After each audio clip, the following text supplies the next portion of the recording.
Je fais entièrement redécorer la cathédrale. Mon idée est de transformer Notre-Dame en temple gréco-romain. C'est-à-dire païen? Non, c'est-à-dire grandiose. Dites-moi, Isabelle, est-ce que le moi n'est pas représenté plus petit que Monsieur de Talleyrand? C'est-à-dire, sire, que j'ai cru bon de respecter les proportions de la nature. Ce n'est pas la nature, monsieur, qui détermine la grandeur des hommes, c'est leur destin.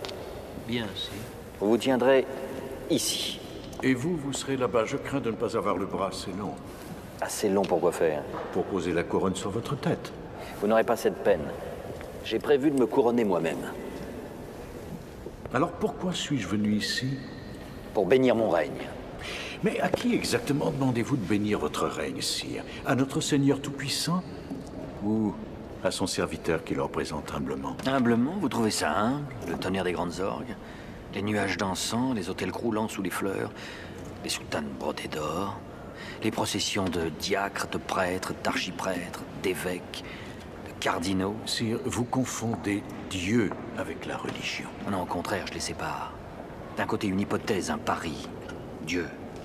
De l'autre, une certitude, la religion. C'est elle qui charpente les sociétés humaines. Sans religion, les peuples n'ont plus de repères. On a bien vu ce que ça a donné en France. Quand la Révolution, sous prétexte de libérer les esprits, a pillé les églises et guillotiné les religieux. Le pays est tombé dans l'anarchie et les folies de la terreur. Non, on peut vivre sans Dieu, mais pas sans religion. Passer de Dieu? Est-ce que vous pourriez vivre sans espérer l'immortalité de votre âme? Vous pourriez vivre sans croire à la vie éternelle? Si vous aviez jamais été sur un champ de bataille, vous non plus, vous n'y croiriez plus.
Fort bien rendu la physionomie du pape. On dirait qu'il est assis là, sur son fauteuil, avec défense d'en bouger. Comme il a l'air de s'ennuyer, le pauvre. Placé où il était, il ne pouvait voir que le dos de votre manteau. Et oui, ma mère? Nulle part, sire. Madame, votre mère ayant préféré ne pas assister à la cérémonie, je n'ai pas cru devoir... Je ne pas supporter de voir glorifier Joséphine. Querelle de chatte. Mais la postérité ne comprendrait pas son absence en un pareil moment. Là, David. Vous allez la peindre là, au milieu des tribunes. Hein. Je compte sur vous pour qu'elle soit bien en vue. Faites-lui une robe magnifique. Et veillez à ce qu'elle ait l'air radieuse. Sire, je ne sais pas si madame votre mère appréciera. Elle commencera par être furieuse. Elle a un caractère très entier, comme tout le reste de la famille, d'ailleurs. Avec le temps, elle me sera reconnaissante de lui avoir évité de passer pour une personne à l'esprit étriqué et mesquin. Voilà.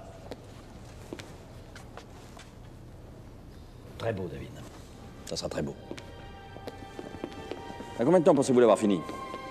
Il faut le temps, sire. 1 an, 2 ans, peut-être. Allons, David. Pressez!